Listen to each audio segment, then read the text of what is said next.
Oh, I can see why therapists get people to lie down. Why? You definitely open up more when you're lying like this.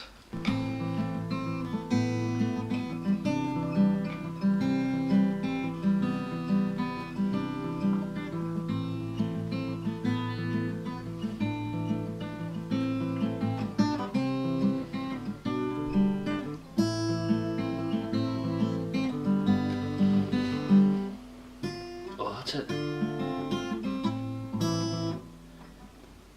I've forgotten it again. Ah! Can't get angry. I feel like I'm not productive with my time, but then at the same time, I don't know how to be productive with my time. Do you want to see my fridge? Yesterday I went and bought just vegetables, all vegetables. I'm just going to eat vegetables from now on. You gonna cook them? No, just raw tomatoes. I have bags of salad, and I've just been eating much of that this morning. It's good.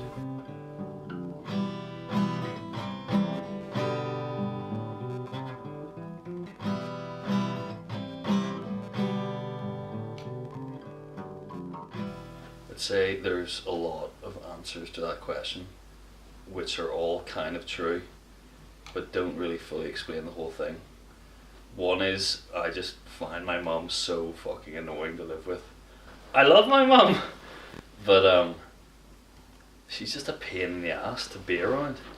I like having the whole house to myself, but when I'm living with my mum, I feel like I'm kind of secluded into my room. Like when my brothers were on here over summer, living with him, I love it. It's class. See when she's dead sober? Yeah. She's really nice. She's a really nice person, and you can make good conversation with her and stuff. She just slams doors and shit. Really fucking annoys me. I like to be in a quiet house. When I moved around here at first, it was me and Jamie. Me and Jamie were both living with my mum over there, and we both thought she was being really fucking annoying. And then he, on like just offhandedly one day, was just like, "Yeah, I'd say like I think it'd be a good idea if we like just moved all the stuff in the other house and just started living in Dad's." And I was like, "Yeah, fuck, we should actually do that." And then one day we just packed up all our shit and just moved around here. And when she was like, "Why?" we were just like, "I don't really know. I just fucking prefer it." Like, we never actually really fight. She just gets irrationally angry sometimes, I think, and I stay calm and stuff, and I just leave when she gets like that. But since I was like 12, I made my own food and did my own clothes and all that kind of shit. I just don't have enough money to kind of live actually by myself, actually independently. But then my dad buys me groceries. Your dad doesn't live here though? Sometimes he comes back.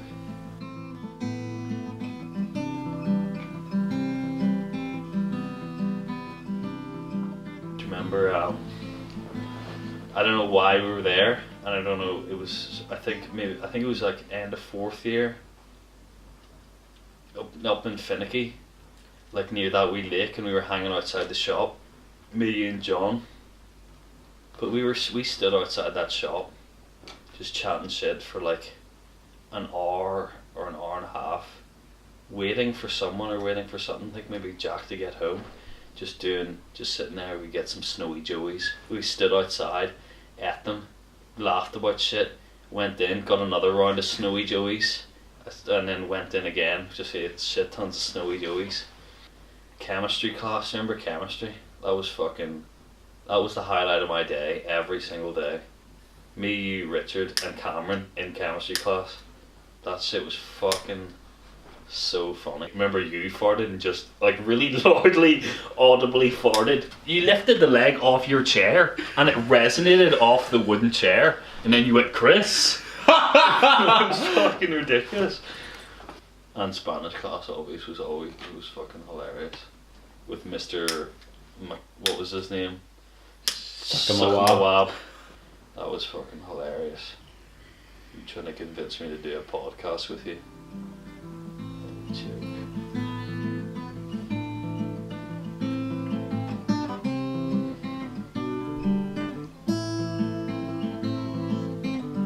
I don't hate myself.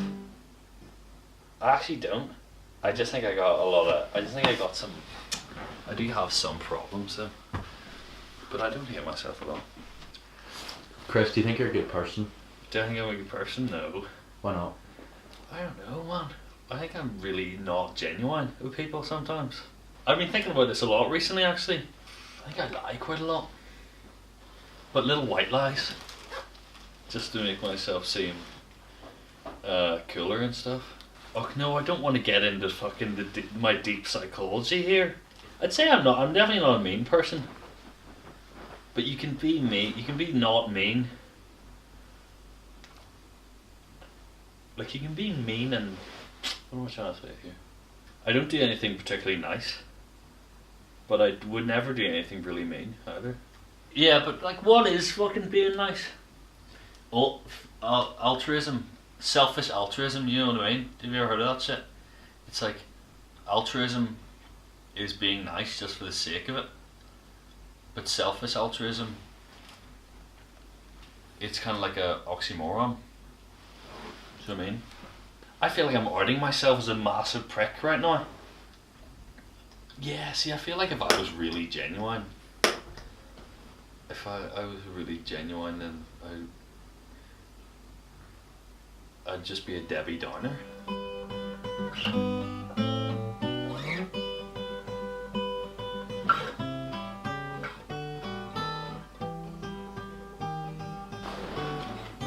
So I was just chilling at home in the kitchen and someone knocked on my door and it was my neighbour Hope.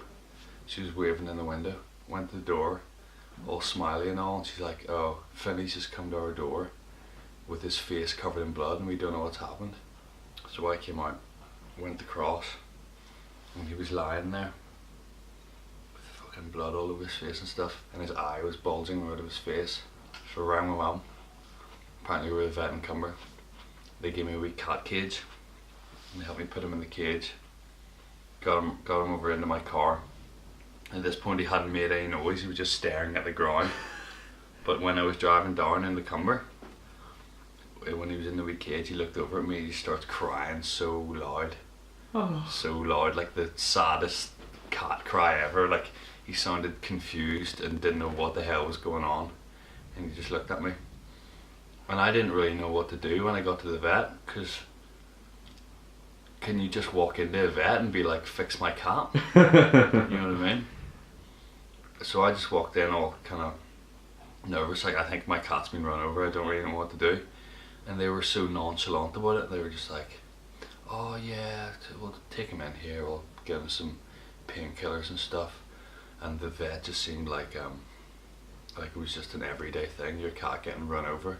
And he's like, yeah, he might live the night, he might not, you know, whatever, like maybe. We'll let you know in the morning if he's doing alright, if we're going to operate in his jaw and all this.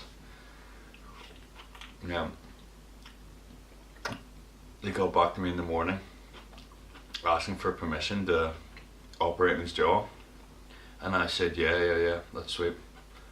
So they rang me a few hours later saying they put a wee wire in his jaw. So yeah, I went down to the vet later on, they had him. And he was sitting on the wee table. And he was jumping down and stuff, he was doing his wee confused meow and all this shit.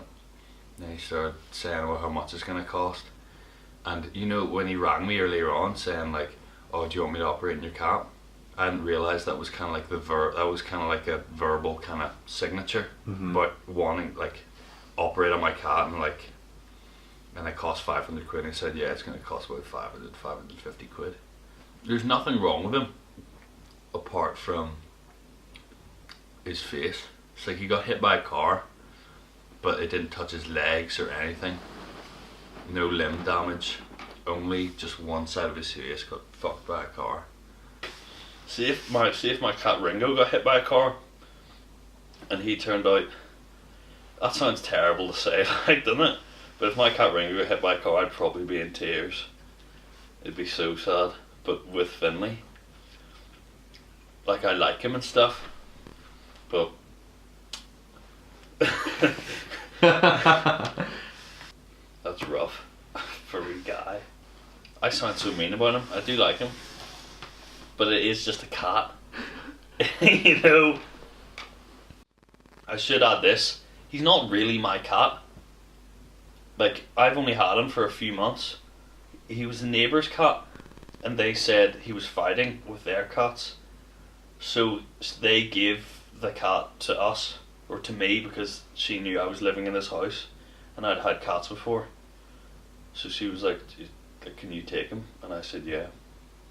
So I've only had him for 4 or 5 months before this. So keep that in mind.